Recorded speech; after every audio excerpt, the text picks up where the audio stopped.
Leah Cheston and her husband own Right Proper Brewing in Washington, D.C. Our flagship is called Raised by Wolves, which is an aromatic pale ale.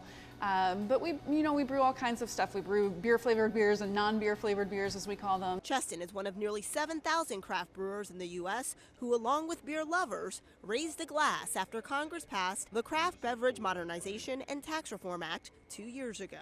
And we'd love to see it continue. Jim McGreevy with the Beer Institute says it reduced the federal excise tax for brewers and aided the industry's explosive growth, which allowed them to spend the money on innovating in their breweries. We were able to hire a new part-time employee almost immediately. But the 2-year tax break runs out at the end of 2019.